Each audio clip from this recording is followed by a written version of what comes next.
Good morning बच्चों। राजा, किसान और नगर कक्षा 12 की इतिहास का जो दूसरा अध्याय है उसके जो हमने वीडियो डाला था पिछला, उस वीडियो में हमने बात करी थी दैवीय राजा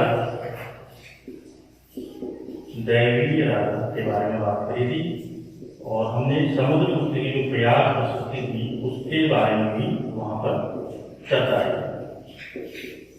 तो उसी से आगे का जो टॉपिक है बदलता हुआ देखा, आज हम इसके अंदर के जो दो टॉपिक हैं, जनता में राजा की छवि, जो राजा था उसकी जो छवि थी जनता के बीच में कैसी थी, और जनता किसानों ने जो उपज था उसको बढ़ाने के किन तरीकों को ढूंढा और कैसे अपने खेती की जो उपज थी उसको बढ़ाया। तो ये दो टॉपिक आज हम कवर करने वाले हैं। तो बहुत ही इजी है, आपकी परीक्षा में पूछा जाता है, तो आप ध्यान से इसको देखिए। लेकिन इससे पहले एक बहुत ही महत्वपूर्ण टॉपिक जो आपके पेज नंबर 36 है, जहां पर ये दिया गया है, उसी के बगल में झील के बारे में दिया गया है, वो आप अपनी कॉपी पे जरूर लिख लीजिए और इसको याद कर लीजिए। बहुत ही महत्वपूर्ण है, हर परीक्षा में पूछा जाता है। प्रतियोगिता जो भी परीक्षा होगी, प्रतियोगिता परीक्षा जो भी होगी, आप नौकरी के लिए कभी भी आवेदन करेंगे तो इस सुदर्शन झील के बारे में पूछा जाता है। तो देर नहीं करते हैं, शुरू करते हैं सुदर्शन झील के बारे में। यहाँ पर मैंने लिखा है कि सुदर्शन झील, तो ये जो झील है, ये जो झील है गुजरात के गिरनगर में स्थित है। वहां पर जो नदी बहती है स्वर्णरेखा, उस नदी पर ये झील बनवाई गई है, सुदर्शन झील। अब यहाँ पर मैंने कुछ राजाओं के नाम लिखे हैं। ये जो राजा थे इस झील से किस प्रकार संबंधित हैं वो मैं आपको बताता हूँ।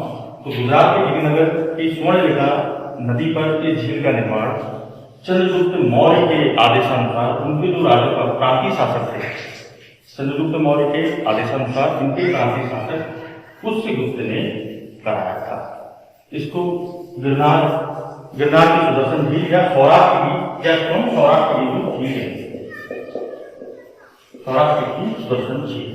तो आप समझ गए होंगे इस झील का निर्माण किसने करवाया? चंद्रगुप्त मौर्य के प्रांतीय शासक पुष्यगुप्त ने इनके आदेश के अनुसार इस झील का निर्माण कराया था। पहला पॉइंट आपका यहाँ पर क्लियर हो गया है। आप दूसरा पॉइंट देखिए। बाद में अशोक के कहने पर उनके राज्यपाल कुशाक ने इस झील में से नहर का निर्माण किया। अब आप ये सोचिए कि इस झील का निर्माण क्यों कराया गया और अशोक के कहने पर इसमें से नहर क्यों निकाली गई? तो उसका आंसर सीधा सा है कि उस समय सिंचाई के लिए नहर का निर्माण कराया गया ताकि किसानों को अपनी कृषि के लिए पानी की कमी ना हो, उसके आसपास के जो किसान उनको। बाद में अशोक ने जब आदेश किया कि नहर का निर्माण किया जाए, उससे कुछ सालों तक फिर इसकी जो हालत थी तो जीर्ण शीर्ण होगी, क्योंकि अतिवृष्टि हुई होगी या कुछ बाढ़ आई होगी या ज्यादा पानी भर गया होगा, जिस कारण से ये जो झील है सुदर्शन झील, इसकी जो अवस्था थी वो जीर्ण शीर्ण हो गई थी, जिसको फिर रुद्रदामन के आदेश के अनुसार, जो रुद्रदामन शासक था उनके आदेश के अनुसार उनके प्रांतीय जो शासक थे सुविशाख ने इस झील का जीर्णोद्धार करवाया, इस झील की मरम्मत कराई। ये चीज आप समझ गए होंगे। चंद्रगुप्त मौर्य के आदेशानुसार झील का निर्माण किया गया, अशोक के आदेशानुसार नहर का निर्माण किया गया, इस झील से नहर का निर्माण किया गया, रुद्रदामन के आदेशानुसार उनके प्रांतीय शासक ने इस झील की मरम्मत की। तो ये लिखा गया है रुद्रदामन के जूनागढ़ अभिलेख में या गिरनार के अभिलेख में। उसके बाद 467 ईस्वी एक अभिलेख और आता है। 467 ईस्वी गुप्त शासकों के आदेश के अनुसार सौराष्ट्र के जो प्रांतीय शासक थे पर्णदत्त, इनके पुत्र चक्रपाल ने इस झील की दोबारा से मरम्मत की, क्योंकि इनकी जब रुद्रदामन के आदेशानुसार झील की मरम्मत हुई, उसके बाद करीब 300 वर्षों बाद इस झील में कहा जाता है कि काफी ज्यादा बारिश हुई या अतिवृष्टि हुई, जिस कारण से झील थोड़ी जीर्ण शीर्ण अवस्था में आ गई। तो गुप्त शासक के आदेशानुसार फिर इसकी मरम्मत की गई और किसानों को इस झील का जो निर्माण हुआ, इसका जो पानी था, किसानों को कृषि के लिए इस झील का पानी मिलने लगा। तो ये था सुदर्शन झील के बारे में। तो बहुत ही महत्वपूर्ण ये टॉपिक है, आप इसको जरूर अपनी कॉपी में नोट करिए और पॉइंट वाइज आप इसको, जैसे इस तरीके से मैंने लिखा है, आसानी से आपको ये याद हो जाएगा। इसको इस तरीके से लिखिए और याद करने की कोशिश कीजिए।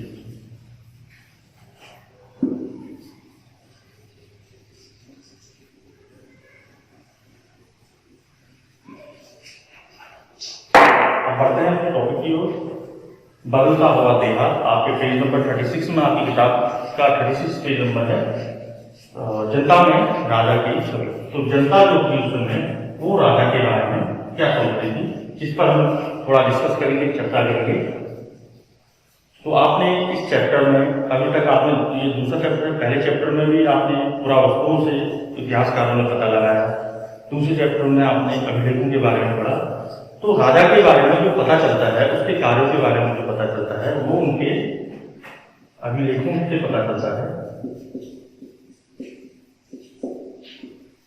क्योंकि राजा के आदेशानुसार अभिलेखों को खुदवाया जाता है, बनाया जाता है, और राजा अपने राज्य के जो नियम हैं, जो अच्छे कार्य हैं, जो प्रजा के लिए संदेश है, वो अभिलेखों में लिखते हैं। लेकिन इतिहासकारों ने माना कि ये अभिलेख राजा और जनता के बीच में जो संबंध है, उसको नहीं दर्शाता। ऐसा इसलिए क्योंकि जो अभिलेख हैं, ये राजा के आदेश के अनुसार बनवाए जाते हैं। इन अभिलेखों में राजा के केवल अच्छे कार्यों का ही वर्णन होता है। जो उसके अच्छे कार्य हैं या जो उसके नियम हैं, केवल उसी चीज को राजा अपने अभिलेखों में लिखवाता है। तो जनता और राजा के बीच में छवि का कैसे पता चलेगा, इसके लिए इतिहासकारों ने जो जातक कथाएं हैं, पंचतंत्र की जो कथाएं हैं, उसका अध्ययन किया और उसके बारे में कुछ यहाँ पर एक कहानी आपकी किताब में लिखी है, छोटी सी कहानी है, उसके बारे में बताया है कि राजा की छवि के बारे में। हालांकि ये जो कहानी है वो सभी राजाओं के बारे में इस्तेमाल नहीं थी, क्योंकि जो राजा थे, सभी राजा कुटिल राजा नहीं थे। लेकिन यहाँ पर जो कहानी है जाता है पंचतंत्र में, ये कुटिल राजा की एक कहानी है। अब हम ये नहीं कह सकते कि सारे ही राजा कुटिल थे, कुछ अच्छे भी राजा होते, जैसे अशोक, समुद्रगुप्त। तो ये कुटिल राजा की एक कहानी है, जो एक जातक कथा है, गण सिंधु, जो पाली भाषा में लिखी गई है, उस पर इस कुटिल राजा के बारे में है, गण सिंधु। तो ये एक जातक कथा है जिसमें राजा की छवि के बारे में, एक कुटिल राजा के बारे में बताया गया है। तो इस कहानी में जो आपकी किताब में इसमें लिखा गया है कि जो एक कुटिल राजा था, उसके राज्य के पुरुष, महिलाएं, व्यापारी, किसान, बच्चे, यहाँ तक कि जानवर भी इस कुटिल राजा से दुखी रहते थे। अब दुखी क्यों रहते होंगे ये कुटिल राजा से? क्योंकि ये राजा अत्याचार करता होगा अपनी प्रजा पर, जबरदस्ती कुछ ना कुछ नियम इनके ऊपर लगाए होंगे, अपनी प्रजा के ऊपर करों का अत्यधिक भार इस राजा ने लगाया होगा। प्रजा की सुरक्षा के लिए कोई व्यवस्था इस राजा ने नहीं करी होगी। तो इस तरीके से जो जनता थी वो राजा से दुखी थी। तो वो जो राजा था वो कुटिल राजा था। तो अपने बारे में पता करने के लिए राजा एक बार कहानी में जो लिखा है, अपने बारे में पता करने के लिए कि मैं किस तरीके का राजा हूँ, जनता मेरे बारे में क्या सोचती है, मेरी प्रजा मेरे बारे में क्या सोचती है। तो ये जो राजा था, इस राजा का नाम इस कहानी में नहीं दिया गया है, केवल जो आपकी किताब में है वो चीज मैं आपको बता रहा हूँ। तो ये राजा अपना वेश बदलकर जनता के बीच आता है, प्रजा के बीच आता है और राजा के बारे में, अपने बारे में पूछता है। तो लोग इस राजा के बारे में बहुत बुरी बातें कहते हैं।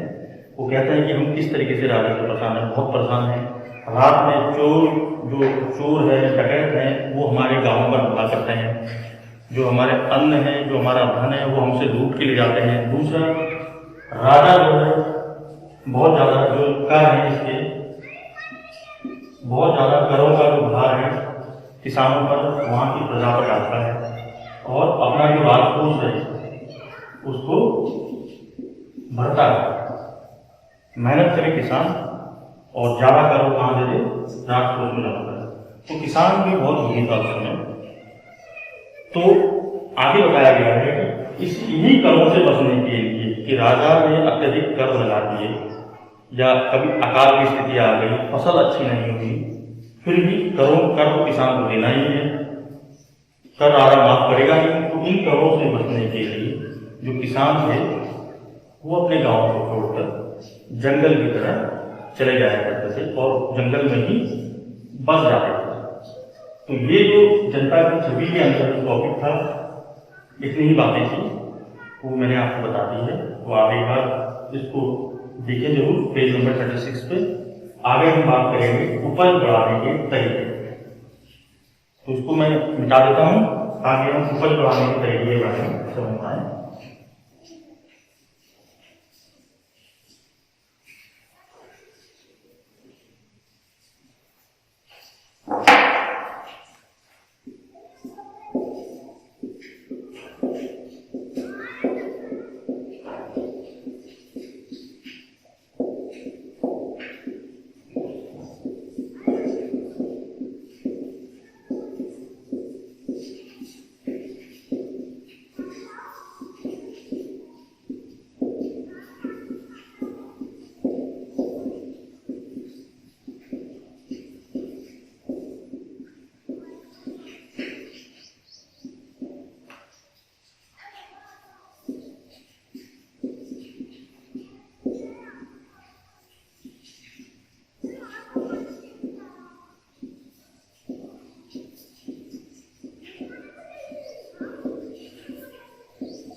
तो बात करते हैं उपज बढ़ाने के तरीके। तो उपज बढ़ाने के लिए जब किसानों पर कर का बोझ ज्यादा हो गया तो उनके पास एक ही रास्ता था कि वो किसी तरीके से जो अपनी खेती है उस खेती को अच्छा करें, अधिक से अधिक फसल लें, जिससे वो राजा को कर दे सकें और समृद्ध हो सकें। इसके लिए फिर धीरे धीरे किसानों ने उपज बढ़ाने के नए नए तरीकों की खोज शुरू कर दी। तो सबसे पहले जो खोज थी उपज बढ़ाने के तरीके में वो था हल का प्रयोग।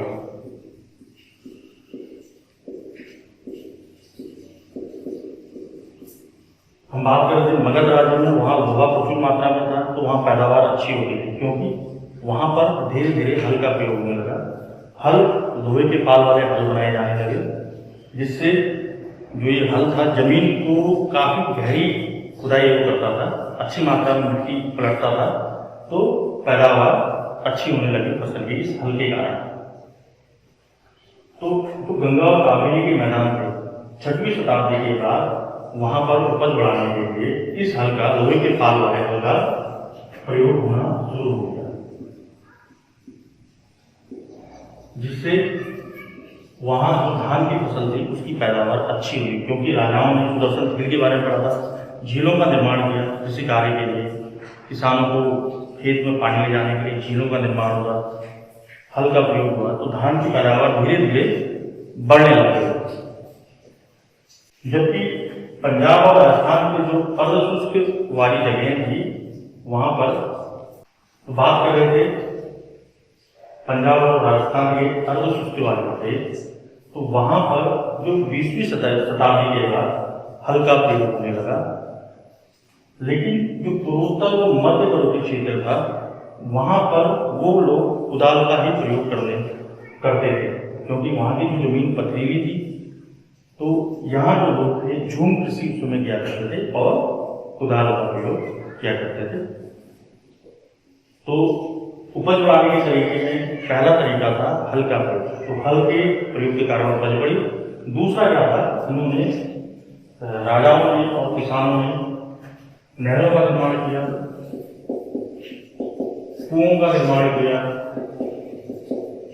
तालाबों का निर्माण किया, तो सिंचाई की जब भरपूर व्यवस्था हो गई तो धीरे धीरे जो वहाँ की जो पैदावार थी धान की, जिसको पानी की अधिक आवश्यकता होती है जिन फसलों को, उनकी पैदावार बढ़ी और किसानों की आय बढ़ी, तो और वो राजस्व कर देने में सक्षम हो। तो 3 चीज़ों के बारे में आज के इस वीडियो में हमने पढ़ा। पहला हमने सुदर्शन झील के बारे में पढ़ा, तो आप लोग इसको बहुत महत्वपूर्ण है, हमेशा पूछा जाता है, मैंने पहले भी कहा है, इसको नोट करिए। दूसरा बदलता हुआ देहात के बारे में हमने पढ़ा, और इसके अंदर हमने कवर किया जनता के बीच में राजा की छवि, और तीसरा जो हमारा कवर किया हमने टॉपिक उपज बढ़ाने के तरीके। तो उस समय उपज बढ़ाने का मेन तरीका यही था कि हल्का प्रयोग और सिंचाई की जो साधन थे उनका जो सिंचाई के साधन थे उनको उन्होंने बनवाए, जैसे तालाब बनवाए, नहर बनवाई, झीलों का निर्माण किया।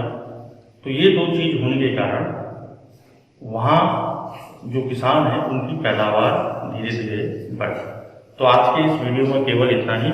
अगला जो हमारा टॉपिक है ग्रामीण समाज में विभिन्नताएं और भूमिदान, संभ्रांत ग्रामीण, नगर और व्यापार, इसके बारे में हम बात करेंगे। तो मिलते हैं अपने अगले वीडियो में, तब तक के लिए बने रहिए। और अगर आपको हमारे वीडियो पसंद आए तो हमारे चैनल को सब्सक्राइब जरूर करिए, ताकि सारे वीडियो में आपके लिए इसी तरीके से बनाते रहें। धन्यवाद।